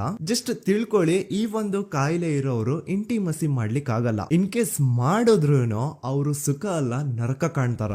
ಸೊ ಇಷ್ಟೆಲ್ಲ ವ್ಯಾಲಿಡ್ ಪಾಯಿಂಟ್ಸ್, ಇಷ್ಟೆಲ್ಲ ಫ್ಯಾಕ್ಟ್ಸ್ ಕಣ್ ಮುಂದೆ ಇರಬೇಕಾದ್ರೆ ಸ್ಟಿಲ್ ಪೊಲೀಸ್ ಅವರು ಯಾಕೆ ಈ ಕ್ರೈಮ್ ನ ಸಂತೋಷ್ ರಾವೇ ಮಾಡಿದಾನೆ ಅಂತ ಇವನ್ ಹಿಂದೆ ಬಿದ್ದಿದ್ದಾರೆ. ಯಾಕೆ ಅವರು ಈ ಕ್ರೈಮ್ ಇವನ್ ಬಿಟ್ರೆ ಬೇರೆ ಯಾರಾದ್ರೂ ಮಾಡಿರ್ಬೋದಲ್ಲ ಅಂತ ಆ ಆಂಗಲ್ ಅಲ್ಲಿ ಇನ್ವೆಸ್ಟಿಗೇಷನ್ ಮಾಡ್ತಿಲ್ವಲ್ಲ ಅಂತ ಪೊಲೀಸ್ ಅವರ ಇನ್ವೆಸ್ಟಿಗೇಷನ್ ಮೇಲೆ ಈಗ ಕ್ವಶನ್ ಬರುತ್ತೆ. So after hearing all of this ಎಲ್ಲರಿಗೂ ಈಗ ಪೊಲೀಸ್ ಅವರ ಇನ್ವೆಸ್ಟಿಗೇಷನ್ ಮೇಲೆ ಡೌಟ್ ಬರುತ್ತೆ. ಅಂಡ್ ಈವನ್ ಸೌಜನ್ಯ ಅವ್ರ ಮನೆಯವರು ಕೂಡ ನಿಜವಾದ ಆರೋಪಿ ಸಂತೋಷ್ ಅಲ್ಲ ಅಂತ ತಮ್ಮ ಅಭಿಪ್ರಾಯನ ವ್ಯಕ್ತಪಡಿಸ್ತಾರೆ. ಆಗ ಅಲ್ಲಿವರೆಗೂ ಸಂತೋಷ್ ರಾವ್ನ ಗಲ್ಲಿಗೇರಿಸಿ ಅಂತ ಏನು student protest and public protest ಎಲ್ಲ ನಡೀತಾ ಇತ್ತೋ ಈಗ ಅದೆಲ್ಲ ನಿಂತ್ ಹೋಗಿ ಎಲ್ಲಾ ಹೇಟ್ ರೇಟ್ ಪೊಲೀಸ್ ಅವ್ರ ಕಡೆಗೆ ಹೋಗುತ್ತೆ. ಪೊಲೀಸ್ ಅವರು ಈ ಕೇಸ್ ಅಲ್ಲಿ ಕರಪ್ಟ್ ಆಗಿದ್ದಾರೆ, ಪೊಲೀಸ್ ಅವರೇ ಸತ್ಯ ಮುಚ್ಚಿಡ್ಲಿಕ್ಕೆ ಟ್ರೈ ಮಾಡ್ತಿದ್ದಾರೆ. ಹಾಗಾಗಿ ಈ ಕೇಸ್ ನ ಇನ್ ಮುಂದೆ ಪೊಲೀಸ್ ಅವರಲ್ಲದೆ CBI ಅವರು ಇನ್ವೆಸ್ಟಿಗೇಷನ್ ಮಾಡಬೇಕು, ಈ ಕೇಸ್ ನ CBI ಒಪ್ಸಿ ಅಂತ ಅಗೇನ್ ಪ್ರೊಟೆಸ್ಟ್ ಗಳು ಸ್ಟಾರ್ಟ್ ಆಗ್ತವೆ. ಸೊ ಧರ್ಮಸ್ಥಳದಲ್ಲಿ ಇಷ್ಟೊಂದು ಹೋರಾಟಗಳಾಗ್ತಿದಾವೆ, ಒಬ್ಳು ಹುಡುಗಿ ಜೊತೆ ಇಷ್ಟೊಂದು ಅನ್ಯಾಯ ಆಗಿದೆ, ಆದ್ರೂ ಸಹ ಧರ್ಮಾಧಿಕಾರಿ ಏನು ಮಾತೇ ಆಡ್ತಿಲ್ವಲ್ಲ ಈ ಹುಡುಗಿ ಬಗ್ಗೆ ಅಂತ ಜನರು ಪ್ರಶ್ನೆ ಮಾಡಿದಾಗ ಆಗ ಧರ್ಮಾಧಿಕಾರಿನೂ ಜನರು ಮುಂದೆ ಬಂದ್ಬಿಟ್ಟು ಈ ಕೇಸ್ ನ CBI ಒಪ್ಸಿ ಅಂತ ಹೋರಾಟ ಮಾಡ್ತಾರ. ನಂತರ ಈ ಒಂದು ಕೇಸು ಪೊಲೀಸ್ ಅವರಿಂದ CBI ಕೈಗೆ ಹೋಗುತ್ತೆ. CBI ಕೈಗೆ ಹೋಗಿದ ತಕ್ಷಣ ಇಲ್ಲೇನು ಸತ್ಯ ಹೊರಗ್ ಬಂದಿಲ್ಲ. ಆ CBI ಅವರು 3-4 ವರ್ಷ ಟೈಮ್ ತಗೊಂಡು ಮತ್ತೆ ಈ ಒಂದು ಕೇಸ್ ನ ಇನ್ವೆಸ್ಟಿಗೇಷನ್ ಇನ್ವೆಸ್ಟಿಗೇಷನ್ ಮಾಡ್ತಾರ. ಆದ್ರೆ ಅಲ್ಲೇನು ಇನ್ವೆಸ್ಟಿಗೇಷನ್ ಮಾಡ್ಲಿಕ್ಕೆ ಉಳ್ದೇ ಇರಲ್ಲ. ಆ ಪೊಲೀಸ್ ಅವರು ಅವ್ರ ಕೈಯಲ್ಲಿ ಈ ಕೇಸ್ ಇದ್ದಷ್ಟು ದಿನ ಎಷ್ಟಾಗುತ್ತೋ ಅಷ್ಟು ಎವಿಡೆನ್ಸ್ ನ ಡೆಸ್ಟ್ರಾಯ್ ಮಾಡ್ಬಿಟ್ಟಿರ್ತಾರ. ಸೊ ಹಾಗಾಗಿ ಅಲ್ಲಿ ಸಿಬಿಐ ಅವ್ರಿಗೆ ಇನ್ವೆಸ್ಟಿಗೇಷನ್ ಮಾಡ್ಲಿಕ್ಕೆ ಏನ್ ಉಳ್ದೇ ಇರಲ್ಲ. ಆದ್ರೂ ಸ್ಟಿಲ್ ಅವರು 3-4 ಇಯರ್ಸ್ ಟೈಮ್ ತಗೊಂಡು ನಂತರ ಫೈನಲಿ ಒಂದು ರಿಪೋರ್ಟ್ ನ ಕೋರ್ಟ್ ಗೆ ಸಬ್ಮಿಟ್ ಮಾಡ್ತಾರ. ಅಂಡ್ ಸಿಬಿಐ ಅವರು ಕೋರ್ಟ್ ಗೆ ಸಬ್ಮಿಟ್ ಮಾಡಿರುವಂತಹ ಆ ಒಂದು ರಿಪೋರ್ಟ್ ಅಲ್ಲಿ ಏನಿತ್ತು ಅಂದ್ರೆ ಸಿಬಿಐ ಇನ್ವೆಸ್ಟಿಗೇಷನ್ ಕನ್ಫರ್ಮ್ಸ್ ದಟ್ ಈ ಒಂದು ಕ್ರೈಮ್ ನ ಸಂತೋಷ್ ರಾವ್ ಮಾಡಿದಾನೆ ಅಂತ. ಆದ್ರೆ ಐರೋನಿ ಈಸ್ ಇದೇ ಒಂದು ರಿಪೋರ್ಟ್ ಅಲ್ಲಿ ಇವ್ರು ಏನ್ ಹೇಳ್ತಾರೆ ಅಂದ್ರೆ ಅವ್ರಿಗೆ ಯಾವುದೇ ತರ ಎವಿಡೆನ್ಸ್ ಸಿಕ್ಕಿಲ್ಲ ಅಂತ. ಯಾಕಂದ್ರೆ ಈ ಸೌಜನ್ಯ ಕೇಸ್ ಪೊಲೀಸ್ ಅವ್ರ ಕೈಯಲ್ಲಿ ಇದ್ದಾಗ ಪೊಲೀಸ್ ಅವರು ತಮ್ಮ ನಿರ್ಲಕ್ಷ್ಯದಿಂದ ಎಲ್ಲಾ ಎವಿಡೆನ್ಸ್ ನ ಕಳ್ಕೊಂಡ್ಬಿಟ್ಟಿರ್ತಾರ. ಅಂತದ್ರಲ್ಲಿ ಯಾವ ಒಂದು ಆಧಾರದ ಮೇಲೆ ಇವರು ಸಂತೋಷ್ ರಾವ್ ಈ ಕ್ರೈಮ್ ನ ಮಾಡಿದ್ದಾರೆ ಅಂತ ಕ್ವಶನ್ ಮಾಡಿದಾಗ ಸಿಬಿಐ ಅವ್ರ ಕಡೆಯಿಂದ ನೋ ಆನ್ಸರ್. ನೋಡಿ, ಮೊದ್ಲು ಈ ಒಂದು ಕೇಸ್ ನ ಪೊಲೀಸ್ ಅವರು ಇನ್ವೆಸ್ಟಿಗೇಷನ್ ಮಾಡಿ ನಂತರ ಈ ಒಂದು ಕೇಸ್ ಸಿಬಿಐ ಅವ್ರ ಕೈಗೆ ಹೋಗಿ ಅವರು 3-4 ವರ್ಷ ಟೈಮ್ ತಗೊಂಡು ಇನ್ವೆಸ್ಟಿಗೇಷನ್ ಮಾಡಿ ದೆನ್ ಫೈನಲ್ ರಿಪೋರ್ಟ್ ನ ಕೋರ್ಟ್ ಗೆ ಸಬ್ಮಿಟ್ ಮಾಡೋಷ್ಟ್ರಲ್ಲಿ ಸುಮಾರು 5-6 ವರ್ಷ ಕಳೆದು ಹೋಗಿರುತ್ತೆ. ಅಂಡ್ ಸ್ಟಿಲ್ ಈ ಒಂದು ಕೇಸ್ ಅಲ್ಲಿ ಏನೂ ಕನ್ಕ್ಲೂಷನ್ ಸಿಕ್ಕಿರಲ್ಲ. ಎವ್ರಿ ಇಯರ್ ಸೌಜನ್ಯನ ಬರ್ತ್ಡೇ ಇದ್ದಾಗ ಅಥವಾ ತಿಥಿ ಇದ್ದಾಗ ಅವಳನ್ನ ನೆನೆಸ್ಕೊಂಡು ಅವಳ ಹೆಸರಲ್ಲಿ public protest and student protest ನಡೀತಾನೆ ಇರ್ತವೆ. ಸೊ ಒಂದು ದಿನ ಈ ಒಂದು ಪ್ರೊಟೆಸ್ಟ್ ಗಳ ನ್ಯೂಸ್ ಗಿರೀಶ್ ಮುಟ್ಟಣ್ಣನವರ ಗಮನಕ್ಕೆ ಬರುತ್ತೆ. ಯಾರು ಈ ಗಿರೀಶ್ ಮುಟ್ಟಣ್ಣನವರ ಅಂದ್ರೆ ಇವರು very honest X police man. ನೀವು ನಂಬಲ್ಲ, ಇವ್ರು ಪೊಲೀಸ್ ಆಫೀಸರ್ ಇದ್ದಾಗ ಪಬ್ಲಿಕ್ ಅಲ್ಲಿ ಒಬ್ಬ MLA ಹೊಡೆದಿರ್ತಾರ. ಅಷ್ಟೇ ಅಲ್ಲ, ಪೊಲೀಸ್ ಡಿಪಾರ್ಟ್ಮೆಂಟ್ ಅಲ್ಲಿ ಕರಪ್ಷನ್ ಇದೆ, ಕರಪ್ಷನ್ ಇದ್ದಿದ್ ಕಡೆ ನಾನ್ ಇರಲ್ಲ ಅಂತ ಹೇಳ್ಬಿಟ್ಟು ತಮ್ಮ ಪೊಲೀಸ್ ಡ್ಯೂಟಿನ ಬಿಟ್ಬಿಟ್ಟು ಈಗ ಸಮಾಜದಲ್ಲಿ ಏನೇ ಅನ್ಯಾಯ ಆಗಿದ್ರು ಅದ್ರ ಅಗೇನ್ಸ್ಟ್ ವಾಯ್ಸ್ ರೈಸ್ ಮಾಡ್ತಿದಾರೆ. ಸೊ ಈ ಗಿರೀಶ್ ಮುಟ್ಟಣ್ಣನವರಿಗೆ ಸೌಜನ್ಯ ಕೇಸ್ ಬಗ್ಗೆ ಗೊತ್ತಾದಾಗ ಅವ್ರಿಗೆ ಈ ಕೇಸು ತುಂಬಾನೇ ಕಾಡುತ್ತೆ. ಅಲ್ಲ, ಇಷ್ಟೊಂದು ವರ್ಷಗಳಾಗೋಯ್ತು ಆ ಹುಡುಗಿ ಜೊತೆ ಅನ್ಯಾಯ ಆಗಿ ಸ್ಟಿಲ್ ಈ ಒಂದು ಕೇಸ್ ನ ಕನ್ಕ್ಲೂಷನ್ ಸಿಕ್ತಿಲ್ವಲ್ಲ, ಏನ್ ನಡೀತಿದೆ ಧರ್ಮಸ್ಥಳದಲ್ಲಿ ಅರ್ಥ ಆಗ್ತಿಲ್ವಲ್ಲ ಅಂತ ಈ ಗಿರೀಶ್ ಅವರು ತಮ್ಮ ಹಳೆ ಪೊಲೀಸ್ ಕಾಂಟ್ಯಾಕ್ಟ್ಸ್ ನ ಯೂಸ್ ಮಾಡ್ಕೊಂಡು ಆ ಸೌಜನ್ಯ ಕೇಸ್ ಫೈಲ್ ನ ಒಂದು ಕಾಪಿನ ತಮ್ಮ ಹತ್ರ ತರಿಸ್ಕೋತಾರ. ಆ ಒಂದು ಕೇಸ್ ಫೈಲ್ ಅಲ್ಲಿ ಸೌಜನ್ಯ ಬಗ್ಗೆ ಅಷ್ಟೇ ಅಲ್ಲದೆ ಸಂತೋಷ್ ರಾವ್ ಬಗ್ಗೆನೂ ಇನ್ಫಾರ್ಮೇಶನ್ ಇರುತ್ತೆ. ಅಂಡ್ ಗಿರೀಶ್ ಅವರು ಸಂತೋಷ್ ಬಗ್ಗೆ ಇರುವಂತಹ ಇನ್ಫಾರ್ಮೇಶನ್ ನೋಡ್ತಾ ಇರ್ಬೇಕಾದ್ರೆ ಅವರು ಒಂದು ವಿಷಯನ ನೋಟಿಸ್ ಮಾಡ್ತಾರ. ಅದೇನಂತಂದ್ರೆ ಪೊಲೀಸ್ ಅವರು ಸಂತೋಷ್ ರಾವ್ನ ಬರೀ ಸೌಜನ್ಯ ಕೇಸಲ್ಲಿ ಒಂದೇ ಫಿಟ್ ಮಾಡಿರಲ್ಲ, ಸೌಜನ್ಯ ಸಾಯೋಕ್ಕಿಂತ 20 ದಿನ ಹಿಂದೆ ಧರ್ಮಸ್ಥಳದಲ್ಲೇ ನಡೆದಿರುವಂತಹ ಒಂದು ಕ್ರೈಮ್ ಅಲ್ಲಿನೂ ಸಹ ಸಂತೋಷ್ ರಾವೇ ಆರೋಪಿ ಅಂತ ಮೆನ್ಷನ್ ಮಾಡಿರ್ತಾರ. ಸೊ ಸೌಜನ್ಯ ಕೇಸ್ ಬಿಟ್ಟು ಆ ಇನ್ನೊಂದು ಕೇಸ್ ಯಾವುದು, ಅದಕ್ಕೂ ಸಂತೋಷ್ಗೂ ಏನ್ ಸಂಬಂಧ, ಅದ್ರಲ್ಲಿ ಯಾಕೆ ಸಂತೋಷ್ನ ಪೊಲೀಸ್ ಅವರು ಫಿಟ್ ಮಾಡಿದ್ರು ಅಂತ ಪ್ರತಿಯೊಂದು ಹೇಳ್ತೀನಿ. ಆದ್ರೆ ನಾನಿಲ್ಲಿ ಯಾರ್ದೂ ರಿಯಲ್ ನೇಮ್ಸ್ ನ ಬಳಸಲ್ಲ. ಯಾಕಂದ್ರೆ ಮುಂದೆ ಕೇಸ್ ಅಲ್ಲಿ ತುಂಬಾ ದೊಡ್ಡ ಪವರ್ಫುಲ್ ವ್ಯಕ್ತಿಗಳ ಹೆಸರುಗಳು ಬರ್ತವೆ. ಅಂಡ್ ನನ್ ವಿಡಿಯೋ ಯೂಟ್ಯೂಬ್ ಇಂದ ಡಿಲೀಟ್ ಆಗೋದು ನನ್ಗೆ ಇಷ್ಟ ಇಲ್ಲ. ಹಾಗಾಗಿ ನಾನಿಲ್ಲಿ ಯಾರ್ದು ರಿಯಲ್ ನೇಮ್ಸ್ ನ ಬಳಸ್ತಿಲ್ಲ. ಬಟ್ ಯಾರ ಬಗ್ಗೆ ಹೇಳ್ತಿದ್ದೀನಿ ಅಂತ ಒಂದ್ ಸ್ವಲ್ಪ ನೀವೇ ಅರ್ಥ ಮಾಡ್ಕೊಳ್ಳಿ. ನೋಡಿ, ಧರ್ಮಸ್ಥಳದಲ್ಲಿ ಮಾಫಿಯಾ ಕೈಂಡ್ ಆಫ್ ನಡೆಸ್ತಿರುವಂತಹ ಒಂದು ವೆರಿ ಪವರ್ಫುಲ್ ಗೌಡ್ರು ಕುಟುಂಬ ಇದೆ. ಇವ್ರ ಹತ್ರ ಬೇಜನ್ ಆಸ್ತಿ, ಬೇಜನ್ ದುಡ್ಡು, ಬೇಜನ್ ಪವರ್, ಬೇಜನ್ ಇನ್ಫ್ಲೂಯೆನ್ಸ್ ಎಲ್ಲಾನು ಇದೆ. ಆ ಊರಲ್ಲಿ ಈ ಗೌಡ್ರು ಕುಟುಂಬದ್ದು ಎಷ್ಟೊಂದು ಕಂಟ್ರೋಲ್ ಇದೆ ಅಂತಂದ್ರೆ ಅವ್ರನ್ನ ಎದುರು ಹಾಕೊಳ್ಳೋರೆ ಯಾರು ಇಲ್ಲ. ಅಂಡ್ ಈ ಒಂದು ಗೌಡ್ರು ಕುಟುಂಬ ಒಂದು ಪ್ರೈವೇಟ್ ಟ್ರಸ್ಟ್ ಹೆಸರಲ್ಲಿ ಒಂದು ವೆರಿ ಪಾಪ್ಯುಲರ್ ದೇವಸ್ಥಾನನ ಸುಮಾರು ವರ್ಷಗಳಿಂದ ತಲೆ ಮಾರುಗಳಿಂದನೂ ನಡ್ಸ್ಕೊಂಡ್ ಬಂದಿರ್ತಾರ. ಅದೇ ಒಂದು ದೇವಸ್ಥಾನದಲ್ಲಿ 60 ವರ್ಷ ವಯಸ್ಸಾಗಿರುವಂತಹ ನಾರಾಯಣ ಅನ್ನೋ ಒಬ್ಬ ವ್ಯಕ್ತಿ ಮಾವುತನಾಗಿ ಕೆಲಸ ಮಾಡ್ತಿರ್ತಾನೆ. ನಾರಾಯಣ ಅವ್ರ ತಂದೆನೂ ಅದೇ ದೇವಸ್ಥಾನದಲ್ಲಿ ಮಾವುತಾಗಿ ಕೆಲಸ ಮಾಡ್ತಾ ಇದ್ರು, ಅವ್ರ ತಂದೆನೂ ಅದೇ ದೇವಸ್ಥಾನದಲ್ಲಿ ಮಾವುತಾಗಿ ಕೆಲಸ ಮಾಡ್ತಾ ಇದ್ರು. ಸೊ ಹೀಗೆ ತಲೆ ಮಾರುಗಳಿಂದ ಮಾವುತಾಗಿನೇ ನಾರಾಯಣನ ಕುಟುಂಬ ಆ ಒಂದು ದೇವಸ್ಥಾನದಲ್ಲಿ ಕೆಲಸ ಮಾಡ್ತಾ ಇರುತ್ತೆ. ಸೊ ಒಮ್ಮೆ ತುಂಬಾ ವರ್ಷಗಳ ಹಿಂದೆ ನಾರಾಯಣ ಅವ್ರ ತಂದೆ ಆ ದೇವಸ್ಥಾನದಲ್ಲಿ ಮಾವುತಾಗಿ ಕೆಲಸ ಮಾಡ್ತಾ ಇರ್ಬೇಕಾದ್ರೆ ಆಗಿನ ದೇವಸ್ಥಾನದ ಧರ್ಮಾಧಿಕಾರಿ ಆ ಮಾವುತನ ಕೆಲಸದ ಮೇಲೆ ಇರುವಂತಹ ನಿಷ್ಠೆ, ಅವನ ನಿಯತ್ತು ಅಂಡ್ ತಲೆಮಾರುಗಳಿಂದ ಅವರು ದೇವಸ್ಥಾನಕ್ಕೆ ಸಲ್ಲಿಸ್ತಿರುವಂತಹ ಸೇವೆನ ಮೆಚ್ಚಿ ಆ ಧರ್ಮಾಧಿಕಾರಿ ಆ ನಾರಾಯಣ ಅವ್ರ ತಂದೆ ಆ ಮಾವುತನಿಗೆ ಒಂದು ಜಮೀನ್ ಕೊಡ್ತಾರೆ ಆಸ್ ಎ ಗಿಫ್ಟ್ ಆಗಿ. ಸೊ ಈಗ ಫ್ಲಾಶ್ ಬ್ಯಾಕ್ ಇಂದ ಒಂದ್ ಸ್ವಲ್ಪ ಮುಂದೆ ಬರುವ 2010-11ರಲ್ಲಿ ಯಾವೊಂದು ಜಮೀನ್ ಆಗಿನ ಧರ್ಮಾಧಿಕಾರಿ ನಾರಾಯಣ ಅವ್ರ ತಂದೆಗೆ ಆಸ್ ಎ ಗಿಫ್ಟ್ ಆಗಿ ಕೊಟ್ಟಿದ್ರು, ಈಗ ನಾರಾಯಣ ಅವ್ರ ತಂದೆ ಸತ್ ಹೋಗಿ ಆ ಒಂದು ಜಮೀನು ನಾರಾಯಣ ಹೆಸರಿಗೆ ಆಗಿರುತ್ತೆ. ಅಂಡ್ ಆಗಷ್ಟೇ ಗೊತ್ತಾಗುತ್ತೆ ಆ ಜಮೀನ್ ವೆರಿ ಆಪೋಸಿಟ್ ಒಂದು ದೊಡ್ಡ ಹೈವೇ ಬರ್ತಿದೆ ಅಂಡ್ ಅದರಿಂದ ಜಮೀನ ರೇಟು 10 ಪಟ್ಟು ಜಾಸ್ತಿ ಆಗುತ್ತೆ ಅಂತ. ಸೊ ಈ ವಿಷಯ ಗೊತ್ತಾಗಿ ನೋಡಿ, ದಾನ ಮಾಡದಂತಹ ಧರ್ಮಾಧಿಕಾರಿ ಅಂತೂ ಸತ್ ಹೋದ್ರು, ಆದ್ರೆ ಅವ್ರ ಮುಂದಿನ ಪೀಳಿಗೆ ಅವ್ರಿಗೆ ಈ ಜಮೀನ್ ಮೇಲೆ ಕಣ್ಬಿದ್ದು ನಾರಾಯಣ ಅವ್ರ ಹತ್ರ ಆ ಜಾಗನ ವಾಪಸ್ ಕೇಳ್ತಾರ. ಆದ್ರೆ ನಾರಾಯಣ ಕೊಡಲ್ಲ. ಇಲ್ಲ, ನಾನ್ ಯಾಕೆ ಕೊಡ್ಲಿ, ನಮ್ ತಂದೆಯಿಂದ ಸಿಕ್ಕಿರುವಂತಹ ಜಮೀನ್ ಇದು, ನಮ್ ತಂದೆಯ ಕೊನೆ ಗುರುತು ಇದು ನನ್ನ ಹತ್ರ ಇರೋದು, ಸೊ ಇದನ್ನ ನಾನ್ ಯಾವುದೇ ಕಾರಣಕ್ಕೂ ಬಿಟ್ಕೊಡಲ್ಲ ಅಂತ ಆ ಗೌಡ್ರು ಕುಟುಂಬನ ನಾರಾಯಣ ಎದುರು ಹಾಕೋತಾರ. ಆಗ ಗೌಡ್ರು ಕುಟುಂಬದವ್ರಿಗೆ ಕೋಪ ಬಂದು ಅವ್ರೇನ್ ಮಾಡ್ತಾರೆ ಅಂದ್ರೆ ನಾರಾಯಣ ಮನೆಗೆ ನೀರಿನ ಸಪ್ಲೈ ಇರುತ್ತಲ್ವಾ ಅದನ್ನ ಬಂದ್ ಮಾಡ್ತಾರ, ಎಲೆಕ್ಟ್ರಿಸಿಟಿ ಸಪ್ಲೈನು ಕಟ್ ಆಫ್ ಮಾಡ್ತಾರ, ಊರಲ್ಲಿರುವಂತಹ ಎಲ್ಲಾ ಚರಂಡಿಗಳನ್ನ ಕ್ಲೀನ್ ಮಾಡಿ ಆ ಕಸ ಏನಿರುತ್ತೋ ಅದನ್ನ ತಂದು ನಾರಾಯಣ ಮನೆ ಮುಂದೆ ಹಾಕ್ತಾರ. ಇಷ್ಟೇ ಅಲ್ಲ, ನಾರಾಯಣ ಅವ್ರ ಹೆಂಡತಿ ಮಕ್ಕಳು ಎಲ್ಲಾದ್ರೂ ಆಚೆ ಹೋಗ್ತಾ ಬರ್ತಾ ಇದ್ರೆ ಅವ್ರನ್ನ ಕೆಟ್ಟದಾಗ ಬೈಯೋದು, ಹೊಡ್ಕೊಳ್ಳೋದು, ಬಡ್ಕೊಳ್ಳೋದೆಲ್ಲ ಮಾಡ್ತಿರ್ತಾರ. ಇಷ್ಟೆಲ್ಲ ಆಗ್ತಾ ಇದ್ರು ಸ್ಟಿಲ್ ನಾರಾಯಣ ಮಾತ್ರ ಆ ಜಾಗನ ಬಿಟ್ಕೊಡಲ್ಲ. ಆ ಜಾಗದಗೋಸ್ಕರ ನೀನ್ ಬೇಕಿದ್ರೆ ಇದನ್ನೆಲ್ಲ ಸಹಿಸ್ಕೊಂಡಿರಪ್ಪ, ನಮ್ ಕೈಲಂತೂ ಆಗಲ್ಲ ಅಂತ ನಾರಾಯಣನ ಹೆಂಡತಿ ಮಕ್ಕಳು ಅವನ್ನ ಬಿಟ್ಟು ಬೇರೆ ಊರಿಗೆ ಹೋಗ್ಬಿಡ್ತಾರ. ಈಗ ಮನೆಯಲ್ಲಿ ನಾರಾಯಣ ಅಂಡ್ 45 ವರ್ಷ ವಯಸ್ಸಿರುವಂತಹ ನಾರಾಯಣ ಅವ್ರ ತಂಗಿ ಯಮುನಾ ಅವ್ರು ಮಾತ್ರ ಇಬ್ರೇ ಇರ್ತಾ ಇದ್ರು.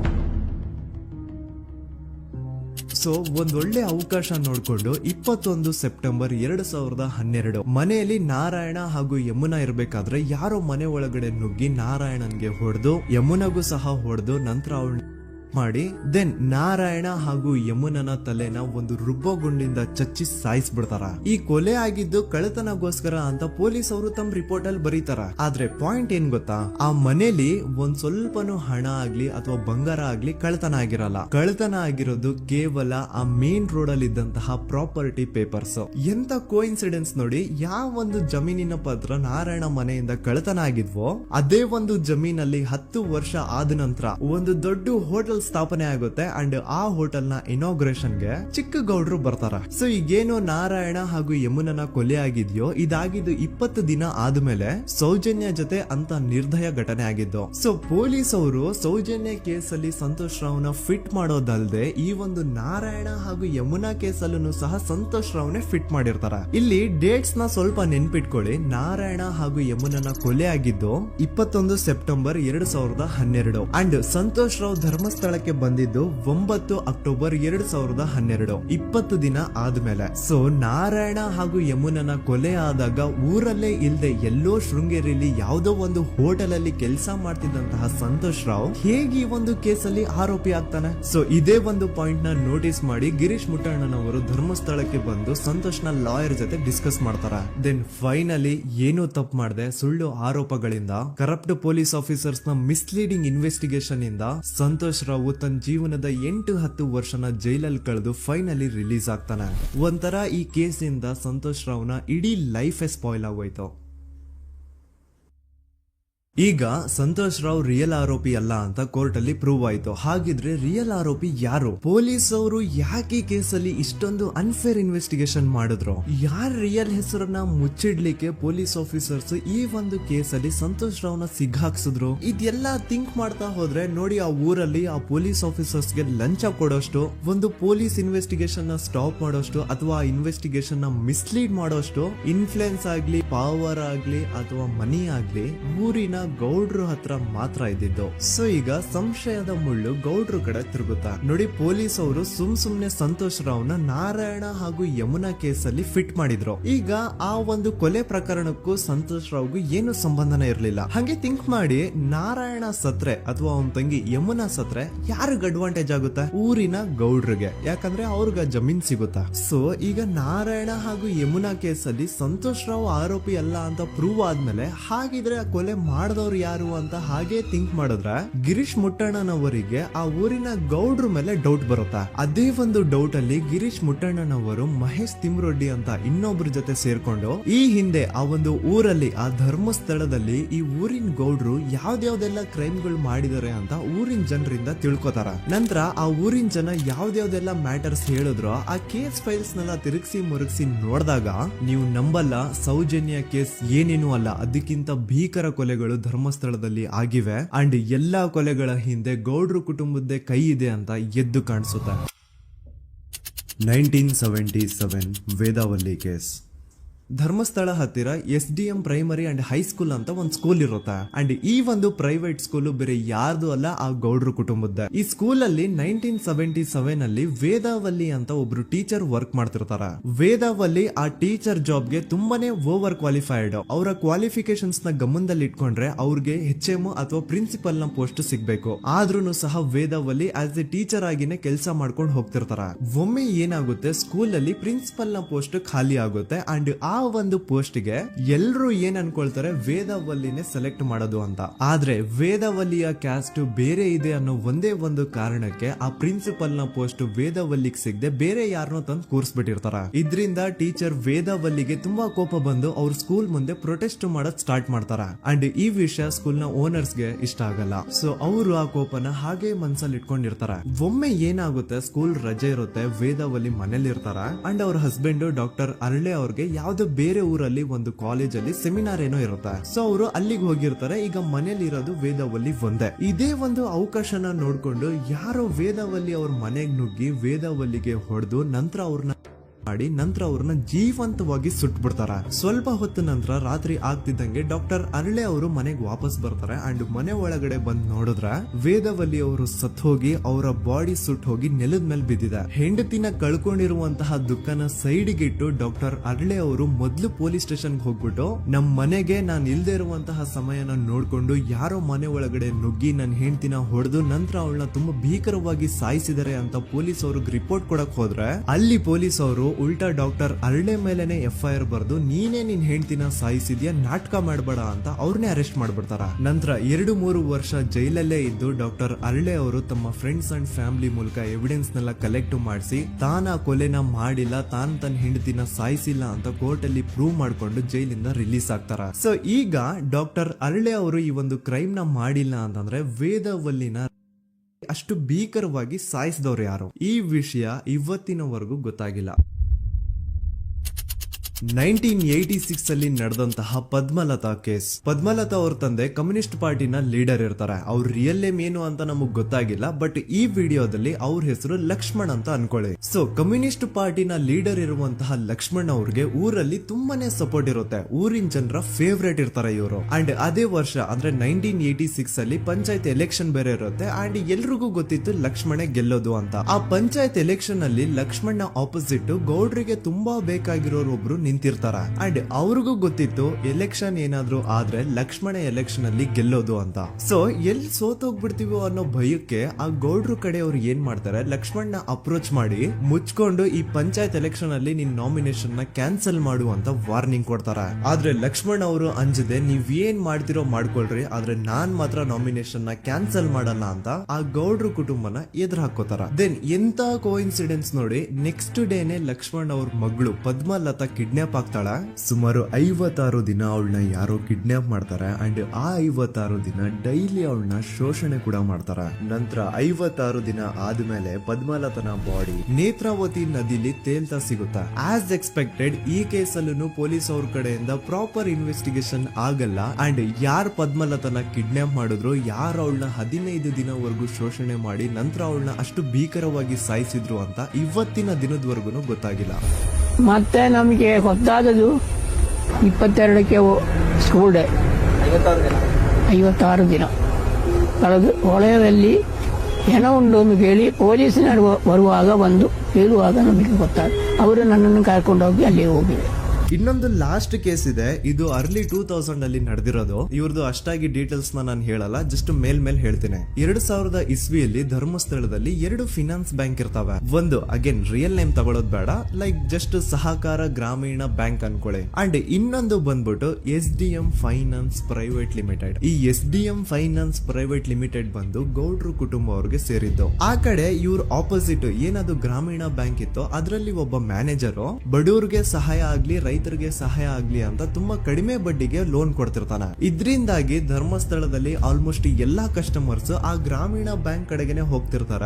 SDM ಫೈನಾನ್ಸ್ ಪ್ರೈವೇಟ್ ಲಿಮಿಟೆಡ್ ಕಡೆಗೆ ಯಾರು ಬರ್ತಿರಲ್ಲ. ಇದರಿಂದ ಗೌಡ್ರಿಗೆ ಲಾಸ್ ಆಗ್ತಿರುತ್ತ. ಸೊ ಅವ್ರೇನ್ ಮಾಡ್ತಾರೆ, ಆ ಗ್ರಾಮೀಣ ಬ್ಯಾಂಕ್ ನ ಮ್ಯಾನೇಜರ್ ಏನಿದ್ನೋ ಅವನ್ಗೆ ಒಂದು ಸ್ವೀಟ್ ವಾರ್ನಿಂಗ್ ಕೊಡ್ತಾರ. ಮುಚ್ಕೊಂಡು ಇನ್ಮೇಲೆ ಇಂದ ನಿನ್ ಲೋನ್ಸ್ ಕೊಡೋದನ್ನ ನಿಲ್ಸ್ಬಿಡು, ಇನ್ ಕೇಸ್ ಲೋನ್ ಕೊಟ್ರು ನಾವ್ ಯಾವ ಇಂಟ್ರೆಸ್ಟ್ ರೇಟ್ ಗೆ ಲೋನ್ ನ ಕೊಡ್ತಾ ಇದೀವೋ ಅದೇ ರೇಟ್ ಗೆ ನೀನು ಕೊಡುವ ಅಂತ ಫೋರ್ಸ್ ಮಾಡ್ತಾರ. ಆದ್ರೆ ಆ ಗ್ರಾಮೀಣ ಬ್ಯಾಂಕ್ ನ ಮ್ಯಾನೇಜರ್ ಇದ್ಯಾವುದನ್ನು ಕಿವಿಗೆ ಹಾಕೊಳ್ಳಾರ್ದೆ ಅವನ್ ಕೆಲಸ ಅವ್ನ್ ಮಾಡ್ಕೊಂಡು ಹೋಗ್ತಾನ.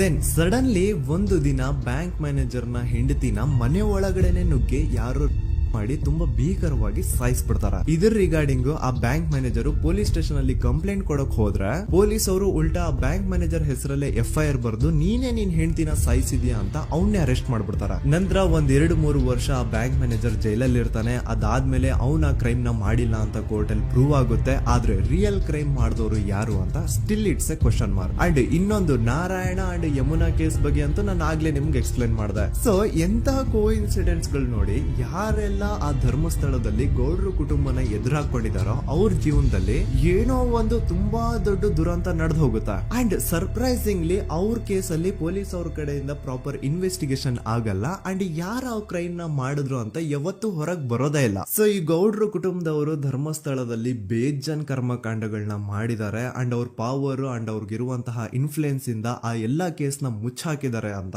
ಮಹೇಶ್ ಹಾಗೂ ಗಿರೀಶ್ ಮುಟ್ಟಣ್ಣನವರ ಹೇಳಿಕೆ ಆಗಿದೆ. ಸೊ ಗೌಡ್ರು ಫ್ಯಾಮಿಲಿನ ಟ್ರ್ಯಾಕ್ ರೆಕಾರ್ಡ್ ನೋಡಿದ್ರೆ ಧರ್ಮಸ್ಥಳದಲ್ಲಿ ಒಂದು ಹುಡುಗಿನ ರೇಪ್ ಅಂಡ್ ಮರ್ಡರ್ ಮಾಡಿ ದೆನ್ ಪೊಲೀಸ್ ಅವ್ರಿಗೆ ಲಂಚ ಕೊಟ್ಟು ಇನ್ವೆಸ್ಟಿಗೇಷನ್ ನ ಮಿಸ್ಲೀಡ್ ಮಾಡೋಷ್ಟು ಪವರ್ ಇನ್ಫ್ಲೂಯೆನ್ಸ್ ಈ ಗೌಡ್ರು ಕುಟುಂಬಕ್ಕೆ ಮಾತ್ರ ಇರೋದು. ಈಗ ಸಂತೋಷ್ ರಾವ್ ಅಂತೂ ಸೌಜನ್ಯ ಕೇಸಲ್ಲಿ ಆರೋಪಿ ಅಲ್ಲ ಅಂತ ಪ್ರೂವ್ ಆಯ್ತು. ಹಾಗಿದ್ರೆ ರಿಯಲ್ ಆರೋಪಿ ಯಾರು? ನೆನಪು ಮಾಡ್ಕೊಳ್ಳಿ, 11 ಅಕ್ಟೋಬರ್ 2012 ಸಂಜೆ 5 ಗಂಟೆ ಹಾಗೆ ಬಾಹುಬಲಿ ಬೆಟ್ಟದಲ್ಲಿ ಸಂತೋಷ್ ರಾವ್ ತನ್ನ ಪಾಡಿಗೆ ತಾನು ಸೀನರೀಸ್ ನ ಎಂಜಾಯ್ ಮಾಡ್ಕೊಂಡು ಸುಮ್ನೆ ಕೂತಿರ್ಬೇಕಾದ್ರೆ ಅವನ ಹತ್ರ 5 ಜನ ಕಿಡಿಗೇಡಿಗಳು ಬಂದು ಜಗಳ ತೆಗಿತಾರ. ಆ 5 ಜನ ಕಿಡಿಗೇಡಿಗಳು ಯಾರು ಅಂತ ನಾನು ಇಲ್ಲಿವರೆಗೂ ನಿಮ್ಗೆ ಹೇಳಿಲ್ಲ. ಸೊ ಅವರು ಬೇರೆ ಯಾರು ಅಲ್ಲ, ಚಿಕ್ಕ ಗೌಡ್ರು ಮಗ ನಿಶಾಂತ್ ಜೈನ್ ನ ವೆರಿ ಕ್ಲೋಸ್ ಫ್ರೆಂಡ್ಸ್. ಅವ್ರು ದಣಿ ಮಾಡಿರುವಂತಹ ಕ್ರೈಮ್ ಅಲ್ಲಿ ಬೇರೆ ಯಾರನ್ನಾದ್ರೂ ಸಿಗಿಸ್ಬೇಕಲ್ಲ ಅಂತ ಇವ್ರು ಬಕ್ರ ಹುಡುಕ್ತಾ ಇರ್ಬೇಕಾದ್ರೆ ಆಗ ಇವ್ರಿಗೆ ಸಿಗೋದೆ ಸಂತೋಷ್ ರಾವ್. ಅಗೇನ್ ಇನ್ನೊಂದು ಎಂತ ಕೋಇನ್ಸಿಡೆನ್ಸ್ ನೋಡಿ, ಸಂತೋಷ್ ರಾವ್ ಸೌಜನ್ಯ ಕೇಸಲ್ಲಿ ಅರೆಸ್ಟ್ ಆದ ನಂತರ